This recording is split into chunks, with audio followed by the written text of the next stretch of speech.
I'm sitting here in Second Cup, and there's a Starbucks up the road. I like Second Cup because Second Cup was founded by a drunk. I believe his name is George O'Day. Yeah, George O'Day. Who I believe lives in Oakville now. It started at the Scarborough Town Centre, and they were in a kiosk. Coffee shops were, they weren't a big deal at the time. I guess it was like the early 80s. And they didn't even have water plumbed to their kiosk. So they had to go get water in buckets somewhere else to make coffee. And they were trying to put on this image of a posh coffee shop. And to me, that's like the epitome of surfing infrastructure, surfing what is. And fumbling a lot. He wrote a book, When All You Have Is Hope. It was a really good book. He was actually homeless at one point. So, needless to say, I really like this dude.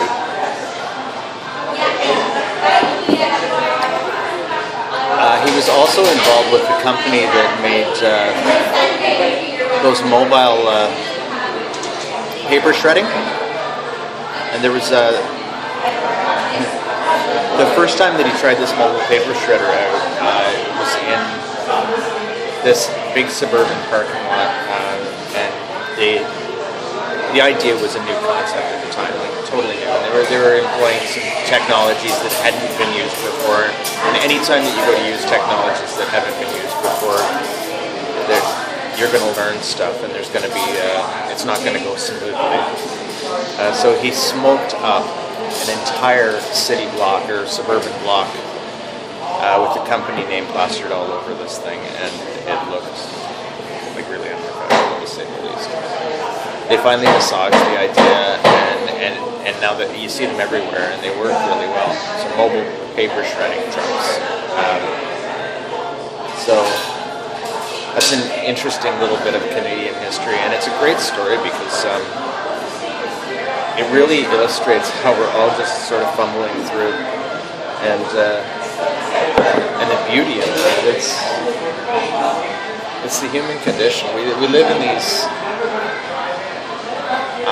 in these cities and these suburban areas, and they benefited from so much trial and error that they've become really well established,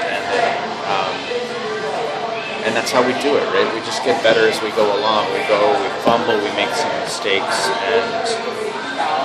and we improve a little bit. But we, in the beginning phases, have this idea that these people are way up here, and their results are unachievable, so we don't even try.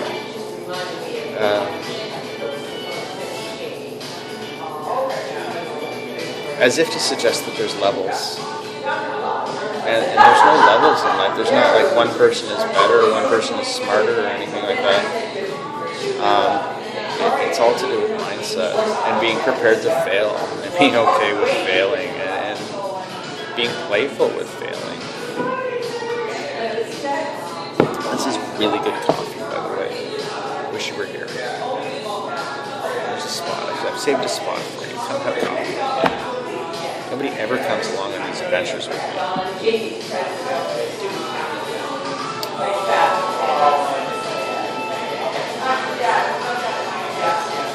And sometimes it's just nice to be quiet.